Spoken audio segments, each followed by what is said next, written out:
proud to be sponsored by Diamond Bright, the car care products that have been keeping the furious fleet looking their best for a long time already. To find all you need to keep your car clean and protected, follow the link below to diamondbright.co.uk.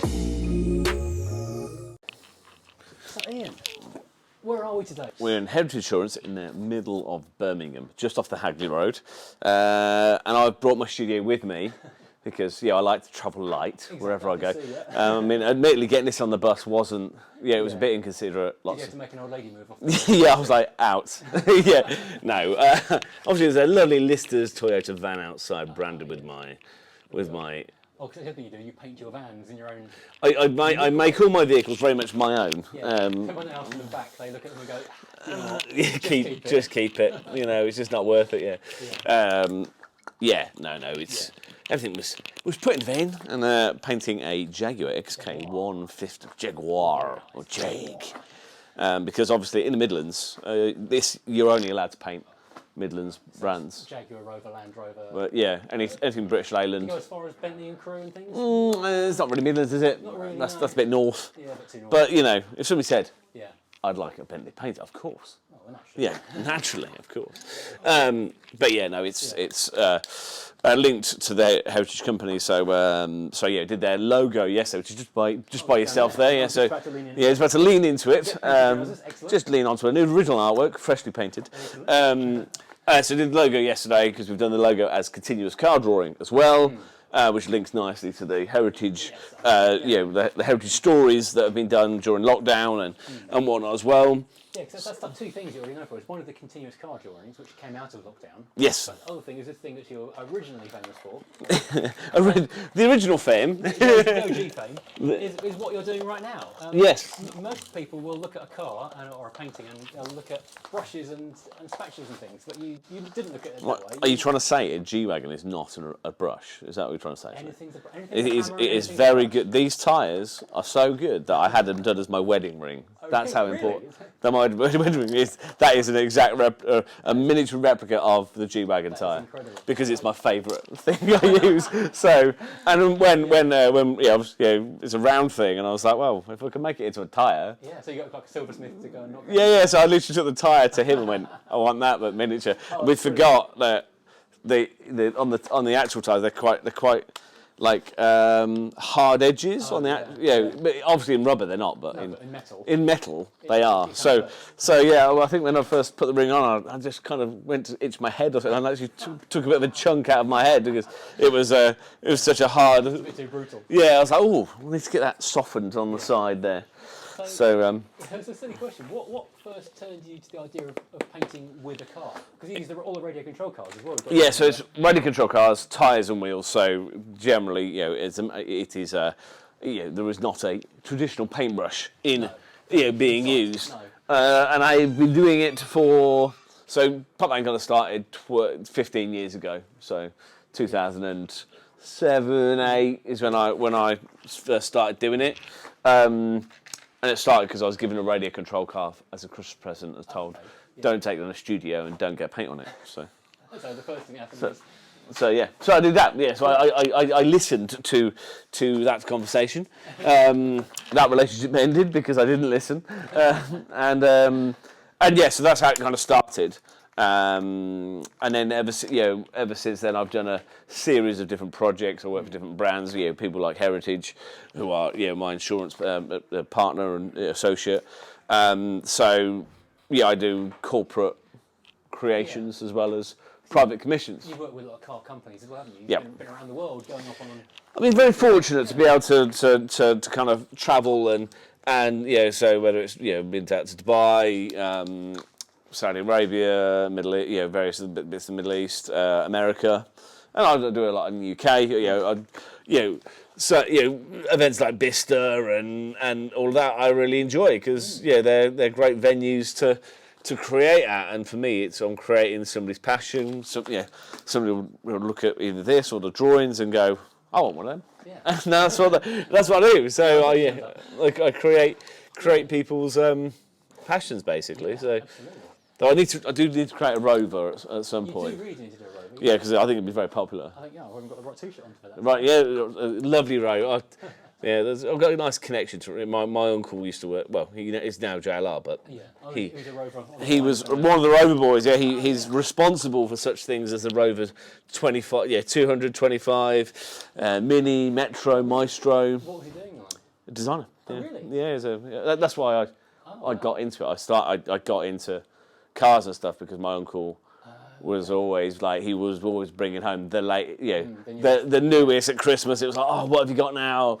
And I just grew up loving the car industry and being from the Midlands and from Birmingham. So was there a chance you might have actually gone into car design rather than?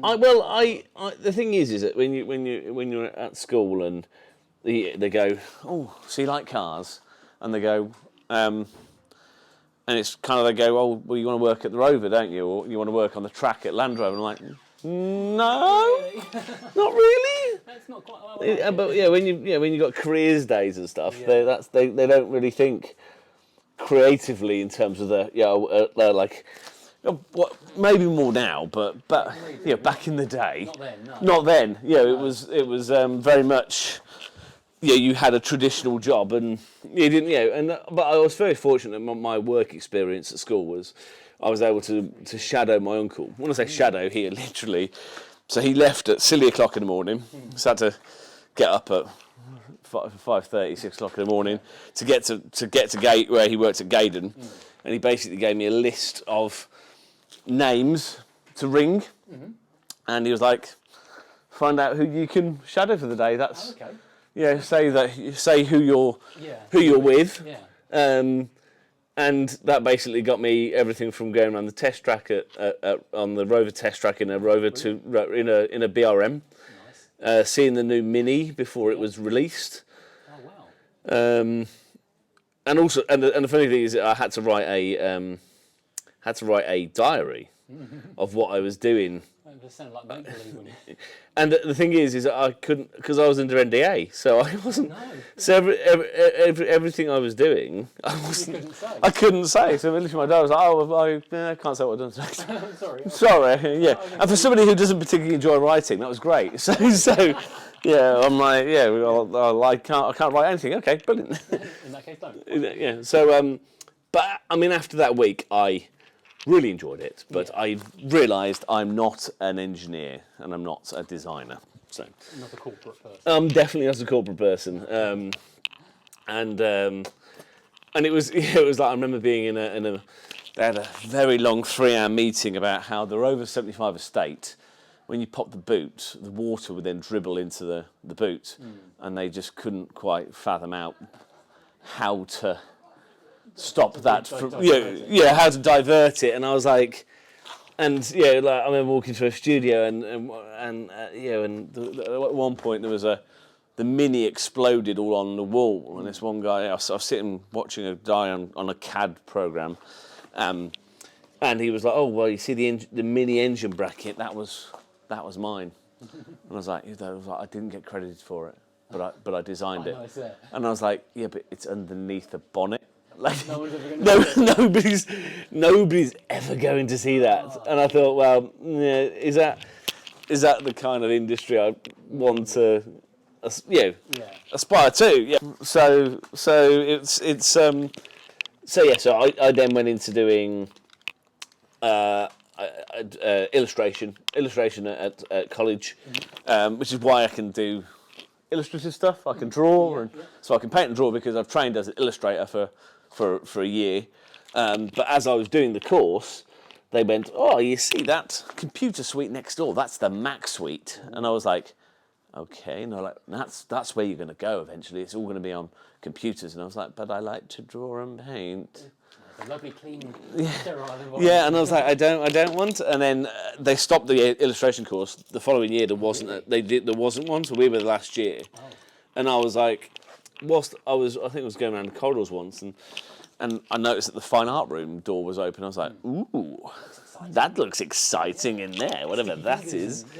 So I then was able to convince my lecturer that I was able to do my illustration course and do fine art, but as long as I hit both criteria in the same year. Okay, so you have to do like 2 courses at once. Yeah, basically two courses at once, and and make sure that, and then also I applied to do fine art at uni, so I really had to make sure my fine art was really good, and I also had to make sure my illustration was really good, so I got the top grade for. So yeah, you got. Yeah. The car love was there from your uncle, so you were going to be drawing cars probably one way or another. Yeah, and regardless of the medium. the thing is, at school, I knew I was the best at. Without saying like, God, I was the best at art. Like I absolutely can nail it. I was terrible at everything else. I was terrible. You know, still now I find tests and you know, if you put me in a test environment, I still struggle. Whereas if you say to me, right, you've got 5 hours to paint an artwork, I'll be like, all right. Cool. That sounds Yeah, that's I can do that. Yeah, it's not a problem. You know, or yeah, you've got X amount of time. You know, and when it came to the drawings, it was like, you've got an hour to do a drawing. I'm like, okay. Right, Yeah. Yeah. But if you said to me, oh, that's a test, I'd probably go, oh, no. But if you just go, oh, can you do it? I'm like, yeah, all right. Or if you said to me, oh, we're going to mark it at the end to make sure it's correct, I'll be like, problem? Like, you're gonna assess me at the end. Yeah, I can't do that. I can't do that. No. So yeah. So it's just always been, you know, it's just, yeah, it was always going to be a thing. And my end of year sculpture at university was called PopBangColour. That's where the name comes from. PopBang is a friendly explosion of colour. Yeah. That's where that name comes from. And that was all of my toy cars cut up by colour and put into a sculpture. Oh, okay. So, which was, yeah, a nice thing to build. And possibly the best thing of this entire enterprise is you now have an excuse to keep on buying Hot Wheels as much. Yeah, Hot Wheels. Every time I go to a shop and they look at me and go, "Who's the lucky boy then?" And I'm like, "Me." And they look at you kind of slightly disgusted, kind of slightly like, what's wrong with you? Are you being serious? Yeah. And I have had shoppers go, "Really?" And I'm like, "Yes." Yeah, really. And so yeah. I mean, more recent, I haven't actually bought that many, you know, new artists because I don't paint as much as I used to. So it's quite nice to be out, you know, out here, in different sort of locations. So that's essentially how it started. So it then went down to Winchester, to the School of Art. Yeah. I didn't expect to get in. So at the time I applied, Winchester was like one of the best universities out of London. Oh, okay, yeah. And I didn't expect to get in, and so because at that point you had Route A and Route B. So Route B was that's definitely where I want to go, and Route A was like, I really like it, but I don't think I'll get in. So I applied Route A to Winchester, and they rang me back and went, "Hi, is that Ian?" I said, "Yes, it is." And they were like, "We've read your personal statement, and it talks about fine art, but you've applied for the fashion course." And I went, "Oh, Did I? did I?" And I was like, "It was FA, was it?" It was like, yeah. I remember the course code being the abbreviation. it was FA. And I was like, "Well, that's fashion. So that's fine art." And they were like, "No, that's fashion." So you then spent the next 3 years doing fashion. Yeah. So I said, "Well, no. I mean, obviously, I'd like to go. I'd like to be on the fine art course, not fashion."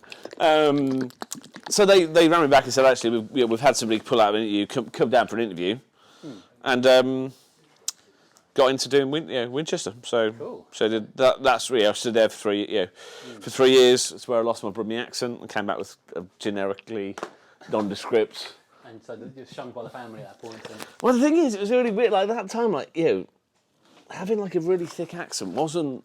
I don't think I would have got, particularly now. Like some of the business stuff I've done. If I was speaking like this. not taking quite. Yeah, I don't know. Yeah, but I enjoy that. And the thing about the industry is, wherever you go, like, I remember going out to Vegas and creating for a company out there, and the head of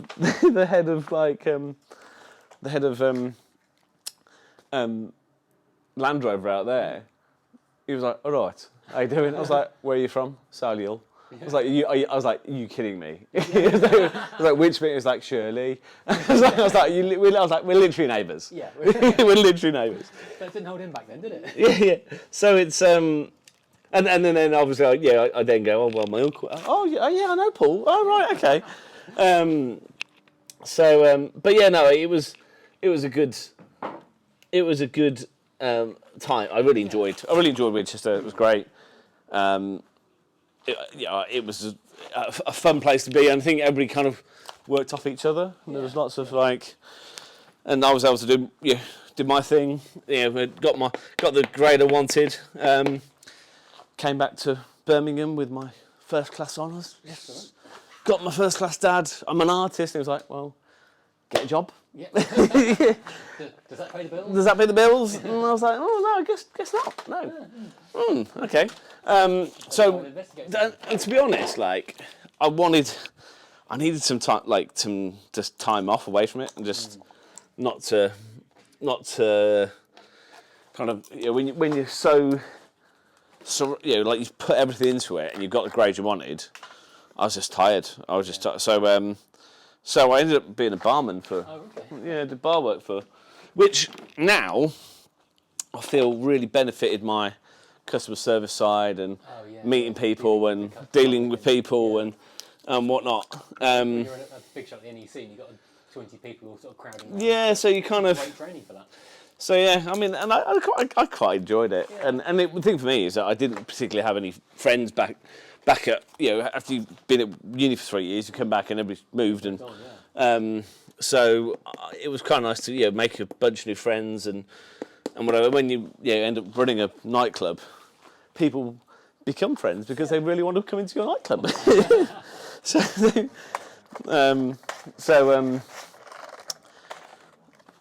So that was that, and then I went into teaching. Okay, so because it got to a point, I had to be like, right, well, if I'm taking this hospitality industry seriously, I've got to train and do it. And it wasn't like it got to a point I was like, I don't want to. I like the customer facing stuff, but not necessarily the kind of management, the rotas and all that kind of stuff. Boring paperwork stuff. Yeah, never a fan. Still not. So I then went and started teaching. So I applied to the college. Well, the college got in touch with me and said that if you want to start teaching, you can do like a visiting teacher thing, and. Teacher at large, kind of. Yeah, you didn't necessarily have to commit. Like, it wasn't like, oh, you're going to take on this group and they're going to be. It was more like, come and see what you think. If you enjoy it and you think it's your thing, then you can be a VT. So I was like, okay, okay, we'll give that a go.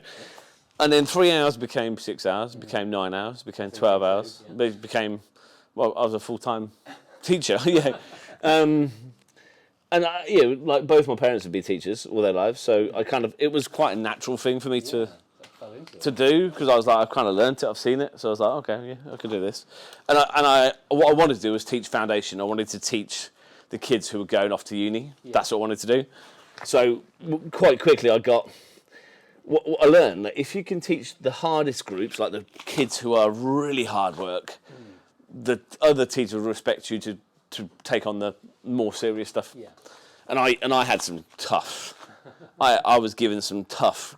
They were kind of rough diamonds, you might want to say now. But yeah, it was. I learnt a lot in that time. Yeah, I can imagine. But at the same time, I was like, I'm here to be an artist. I'm here to be a full-time. Like I'm here to. If I'm teaching art, I've got to be an artist. Yeah. I can't. Preach, kind of. Yeah. I can't be here being like, oh well, I'm kind of an artist. I was almost an artist, but here I am now. But unfortunately, so many teachers, so many art teachers or they are on the side, they try and do their artwork, but because they're teaching so much and they're going through they're trying to mark so much, they can't actually. There's no time for it. There's no time to be a teacher because there's no time to be an artist because you're a full-time teacher. Yeah. So I kind of went, right, I'll do it. I've got to practice what I preach, and I mean, I was not trained to be like I did not have formal teacher training, so a lot of my lesson plans were literally done like on the way to work. Like I had 50 minutes an hour on the way from Solihull to from Solihull to Sutton Coldfield, and on the way I'd see something and go, oh yeah, That sounds like that's my lesson plan. yeah. For the whatever. Draw a junction 6 road sign. Yeah, exactly. I mean, one of the ones that I made sure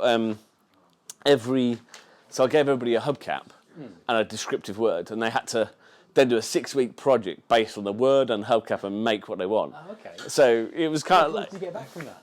some really cool stuff. Like, yeah, but I also found like you'd be like really motivated, like this is what we're going to do. Yeah. And they're like, that's great. And then you go, well, actually, I'm kind of giving away my projects, my ideas. Yeah, this is the commercial stuff that you should be. Yeah, this is like if I had the time, this is what I'd be doing. Yeah. So I did it for 18 months, Okay, yeah. and then within that time, I was commissioned by Reebok to paint a portrait of Lewis Hamilton. Oh, okay, yeah. And was that in a traditional style or in a No. Car's? So what I'd started doing, so the radio control car stuff started to take off, and I started to get some press and media. And this is before Facebook, Twitter, Instagram, TikTok, anything. Like this was, Facebook was kind of around. But it was still in It was in its infancy. Yeah, MySpace was still a thing. Yeah, very much so. And there was another one because one of the students was really famous on it. She was really Oh, yeah. what was it? It was like a kind of not sci-fi, but it was something like that. And so she was coming to my sessions, and she was like, "I'm going to New York tomorrow," and I'm like, "Okay, but you still got to do your lesson." She was like, "Yeah, but I've already passed my course." I'm like, "You still got to do your lesson."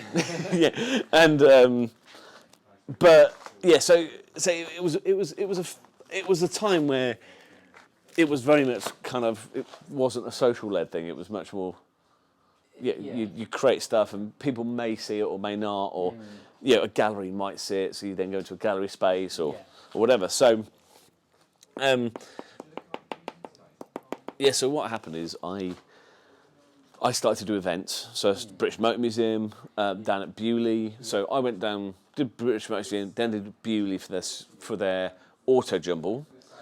I painted a portrait of the late Lord Montagu. And I had a picture with him, with the portrait. He loved it. Yeah. Had a portrait with him. I then went through the events diary and saw there was Goodwood. I didn't know what Goodwood was, the Festival of Speed. That was still really unknown. It wasn't was it? small. It was smaller. Yeah. It was very niche. Well, not exactly invite only, but It was very much that kind it of. wasn't the thing it is today. Yeah. If it was that kind of, if you knew, you knew. Yeah. But if you didn't know, Yeah. and so I sent a portrait of Lord Montagu down to Goodwood, and they said, "You can." First of all, how much do you cost? And I was like, "Oh, okay, cool, okay, no fine."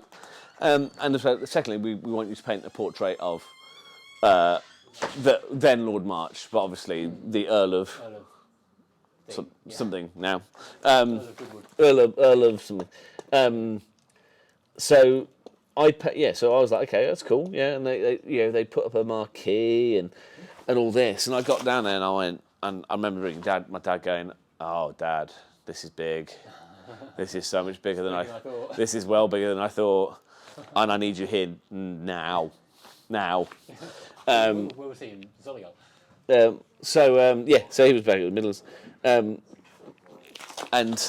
what was happening is that they were firing up the dragsters one side of the track, and everybody pulled down to it. Yeah. And because they were then a part of a circuit they'd never been at, it meant that they then walked pretty much into my marquee. Yeah. And I was like, oh, There's a crowd. got lots of people. Yeah. So there was a crowd like a couple of times a day, always coming into my marquee, which was really cool. And from that, I then got a phone call from Reebok, from MC Saatchi, the advertising agency, and obviously I was like, Saatchi's in? I've heard of you. I've heard of that Saatchi name in artwork terms. Yeah. and they were about to announce Lewis as a brand ambassador for Reebok. He was a McLaren driver at the time. He was in his second year of F1 after losing out the first year to Raikkonen, I think. I think it was Raikkonen. Because it was him and Massa the second year. Yeah. They were like, we'd like you to paint an artwork. How big can you paint? And do you think you could do this? So I was like, yeah. So I went down to the offices, met with them down in London. We walked around office space, a bit like this. Walked out 12 metres by 8 metres, and I was like, and 12's my lucky number. So I was like, yeah, 12 by 8, yeah, that sounds about right. Awesome. So it ended up painting this giant artwork of Lewis Hamilton for Reebok. Yeah. And all of a sudden my artwork was the same process as this, but obviously much bigger, massive scale. And also this, like, I had to do 12 by, I had to do, no, not 12. I had to do 8 metres by 3 metres a day minimum to hit 12 in many days over 5 days, I had. Okay, yeah. So, and it was kind of the canvas was pulled up each night, so that it was like next. Right. So that was my first kind of corporate. Where is that picture now? Do you know? It's actually in my studio in Coventry. It's rolled up. Kind of big to display, I suppose. Yeah, the thing is, it's like they were thinking about loads of stuff to do with it because it was like, but what do you do? Like, if you have a section of it, like it will just be a blurry blue splodge or yellow splodge. And is on either hands more valuable? Is the face more? Yeah, it was like it was like, well, what do you do with it? Yeah. They want, and like as with a lot of stunts, stunt things I've done and PR things I've done. Once it's done, it's next. It's like moving on to the next thing. So it's just naturally. It's done. It's had its day. Yeah, it's not like they don't like it anymore. It's just PR needs to move. The story is done. But then you're getting bigger and bigger because then that's when I met you, was when you were doing a thing for Car-mmunity Oils, wasn't it? That was 2009. Yeah, so basically I was then following that. Yeah, I was literally back in the classroom the following week. I was back. And I had all the students going, weren't you on TV or something like that? And I was like, yeah, I think I was. Yeah. It's hard to know. Yeah, it was very much happened so quickly and so. It was amazing to do it, and I think if I got the opportunity, I'd probably do it very differently now, knowing how things are done. Yeah, but because I learned these things, haven't you? So. Yeah, I was 25, and it was just. It's this amazing opportunity. Yeah, it was just, I didn't know, and like when you get these things, now I go, okay, right, well that's that, and it's this and whatever.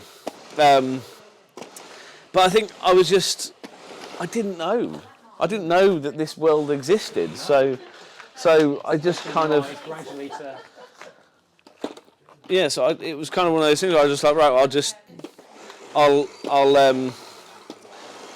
I'll do it, and it was that kind of almost like no fear, like kind of see how we go. You know you're doing something weird or different. You don't know, yeah, exactly, but there was like so many. So prior to that project, literally, I was. So the project manager rang me up. We were in Birmingham because we had to do some like planning and just see how it works. And I was, the cars you see here, like the cars get really, when they get really clogged with paint. Mm-hmm. And if you haven't used them for a while, the wheel will seal itself to the bodywork, and it's like, come on, and do it.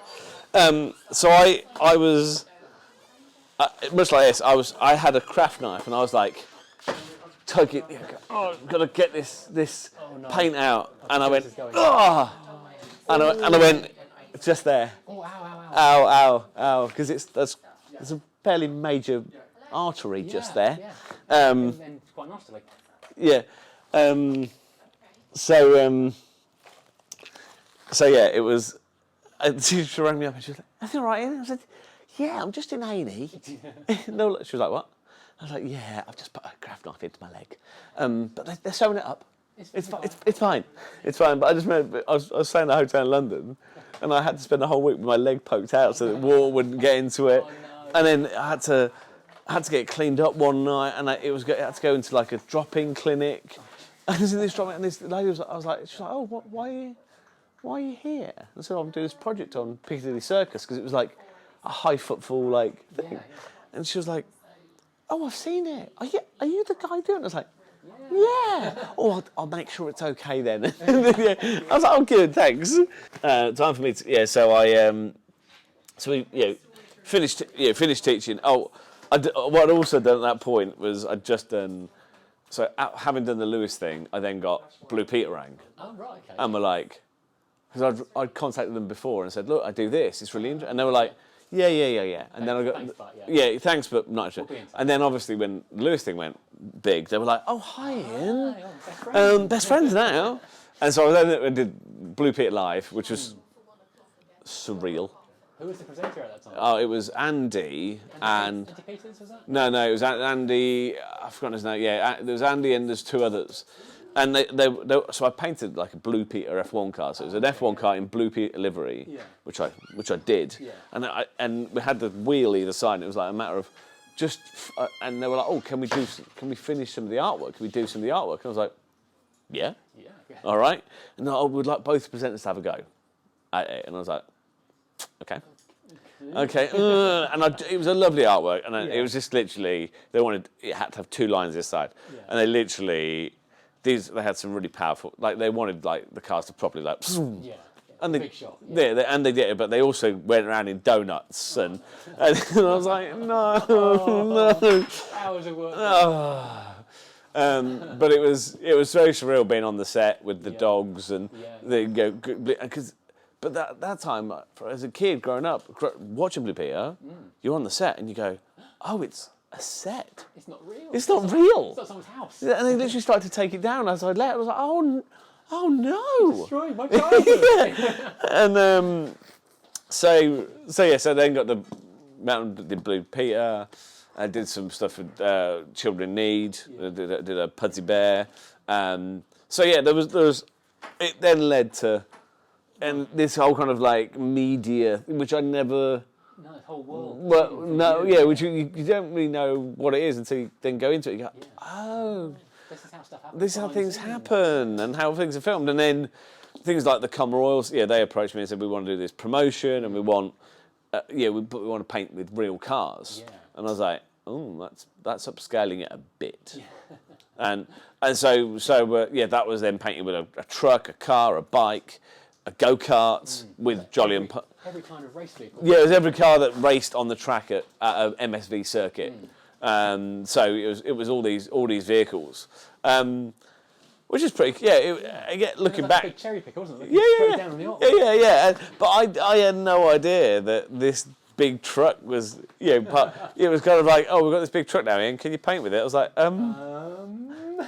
yeah. And then the video is quite fun. It was a fun video. It was. Yeah. Then we had the whole lockdown episode, which I'm sure people probably remember. So kind of fast forward, like. So and it was good. Painting with cars. Still, I still love doing it. I still, like if you said to me, which one do you prefer doing, drawings or paintings? Drawings are great because they're kind of instant 1 hour.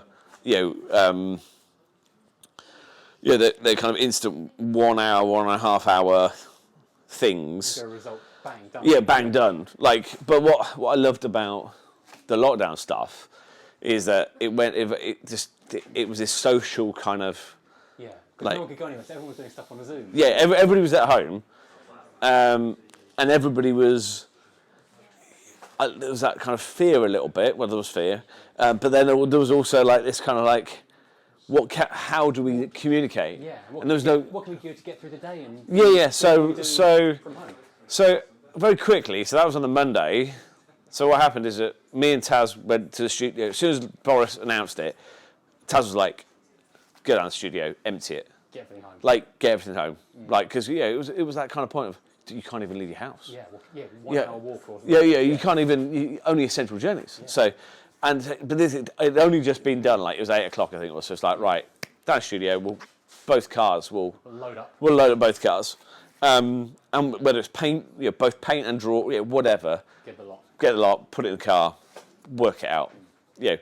And I remember, like, literally, the fear. It was like there was, as I was there was a police car pulled up alongside me, and I was like, oh and just got home, got home, and so it was a matter of like, right, one being essentially freelance, and that my job, as it were, had stopped. Yeah, so you're going to find some way of continuing.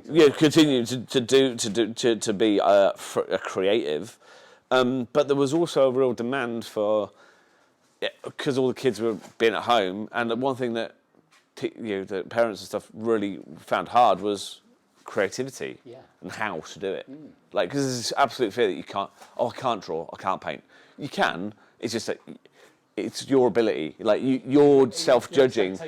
You're self-judging what your ability is. It doesn't matter if you do it for yourself. It doesn't matter if you do it for fun. We were in the flat at the time. So we had the flat and we had the garage underneath the flat. So cleared out the garage. Tried to make it into like a little studio, see if that could work. And then we had the spare room. So we were like, right, clear the spare room. Yeah, because most people's houses, there's a room that's just full of stuff.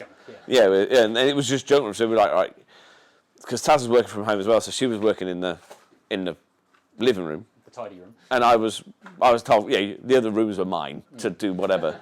Go and learn. Go learn. So very quickly I was like, right, I've got to do something. What I wanted to do something that people can engage with, and do something which was fun, interactive.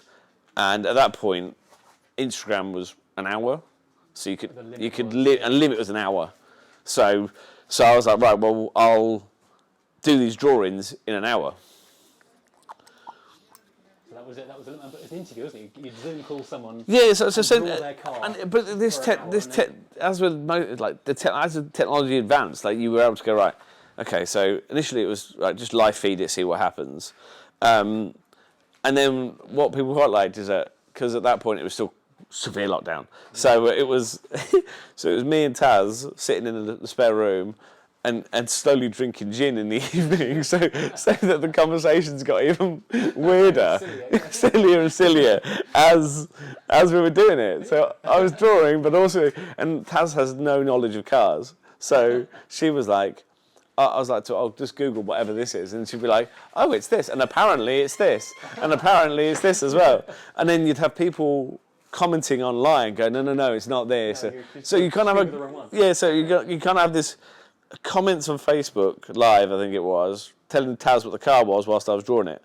And then people going, oh, you should draw this next. So initially it was just draw like, stuff. So I drew, the first one was the Land Rover Defender because that had just been launched that week. And then it was just deciding.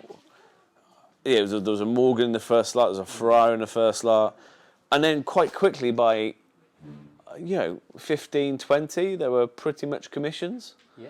And now we're up to 1,350. There's a book as well, isn't there? Yes, the book's going to come out very soon. So that's the first. Every 400 drawings becomes a book. Yeah. That's the plan. So that's the next kind of development of it is that the draw, there's a series. Yes. Each one is a drawing, which is generally owned or commissioned, but also you can then own a book that features and so what we've made it is a proper like coffee table picture book, and it's very much like I said earlier about writing and stuff. That's not my forte. My forte is pictures, so it's very much a picture book. So just the briefest description.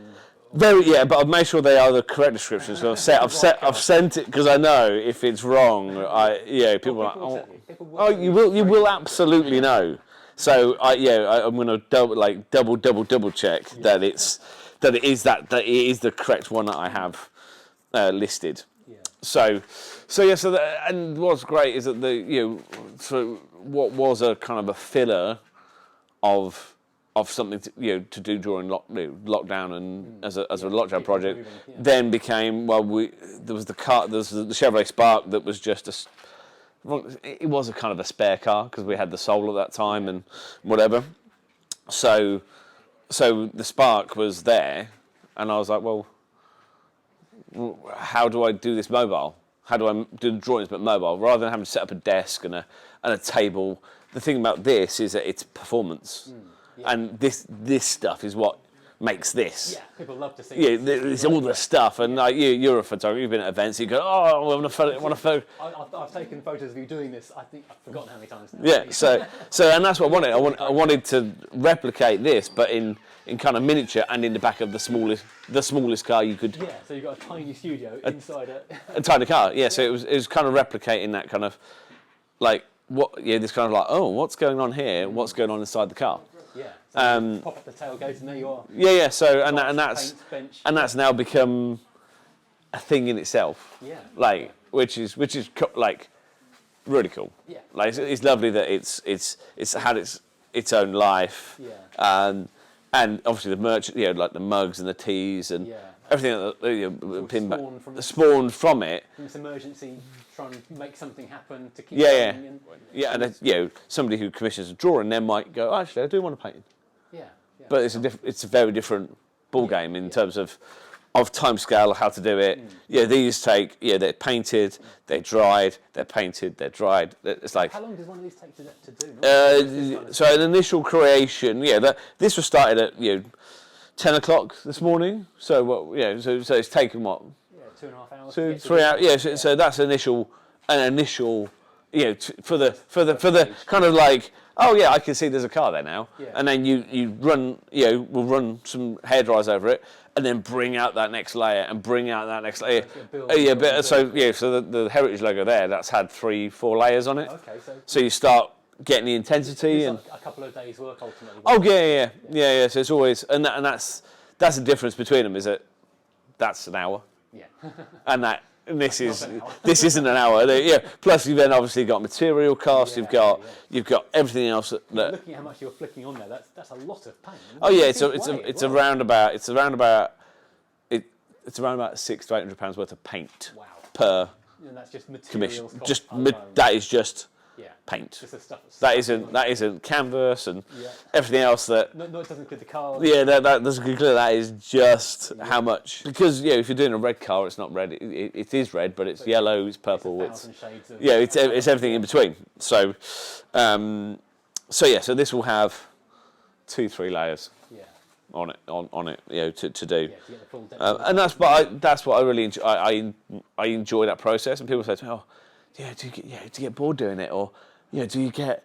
And I'm like, it's just like I'm just like you just naturally just. It's just and a point where you go, yeah, that's done, and you can go, yeah, actually, I can still work. I can make that better. I can do that better, and probably now more than ever, I'm probably going right. I can do that better. But it's the same with the drawing. If you look at how the drawings have started to where they are now, they're two very different. Yeah, they've really evolved. I think my Rover 2000 is about number 70 or so. Probably yes. I think it was 71. I think it's in the batch of numbers that I got wrong. I think it's got 2 numbers on it. I think it's like 71 or 75 or something like that. From memory. Look at that. Yeah, I think it's 2. It's framed in my office. I got enough. They look not crude is the wrong word, but more simple. Yeah. There's a lot more chatting going on and. Yes, I think those ones look a bit more. Yeah, so I think the key thing for me was like it's the same exactly how I did the paintings. If you look at an early painting, it's crude, like it is crude, but then I'm also using food colouring. Oh really? So changed the way it's crude because the material's crude and it wasn't, and I wasn't painting commercially. Because food colouring was easily available. Yeah, cheaper or just cheap. Because, cheap. And the cars were. That's why the cars are red, yellow, blue, green. And whatever you can mix from that. And whatever you can mix from that. So if you can generally mix your primary, to get the secondaries, you mix your primary. So that's the first lot of paintings were all, That's that. Yeah. They smell great. It's painting you can lick. Yeah, exactly. Yeah, it's edible artwork. Did you get flavours to them as well? Because that would be awesome. Yeah. Maybe that's something. I was going to ask what's for the future, but I think lickable paintings is definitely the future. Bit weird, man. I'll come back to you on that one. It's a USP. Yeah, it's definitely that. But yeah, so it's the paint, the drawings. Yeah, the paintings have been 15 years of development, and generally at one point I was creating 50 a year. So there's 500, there's 600, big things. there's 600 of these artworks.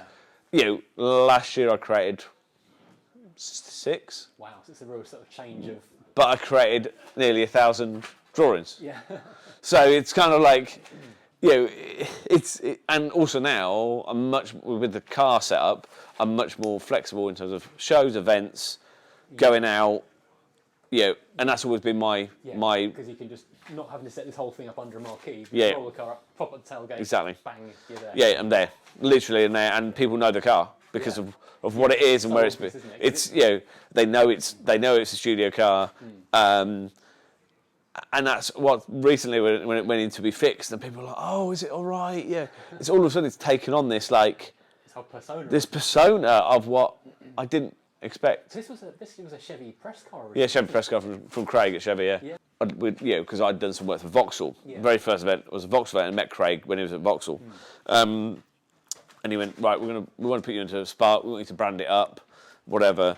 And then it was branded up, and then it got wrapped, and then. And as I say, we didn't use it for many years and that's where it was sat. So I posted on Instagram going, I'd like to turn this into a studio somehow. And a friend of mine who works for, he works for a company called Vital, or he runs something called Vital, and they build concept cars. So he was like, bring it to us.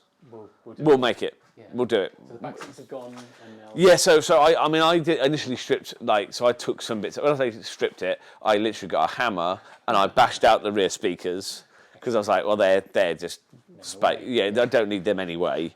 And so then within 3 days of it went in on Monday. By the Thursday, it was ready to go down to Bicester. Wow. And drove down to Bicester. Hadn't even set it all up, and I'd already got a commission, before I'd even. Perfect. So it's working already. But yeah, it was working already. So I was like, okay, this is a thing. But no, it's been really that development of the last 2 years, really interesting in terms of how people react with the brand, the PopBangColour brand. Some people don't even know I do this. I suppose not if they've only come to you. Since the following kind of leapt up during lockdown, they've never seen this. Or I can be at an event and somebody will come up to me in the car and I go, "There's a guy who got a very similar name, and he paints with radio control cars." I'm like, "That's me. I've heard of him. I've heard of him. It is also me."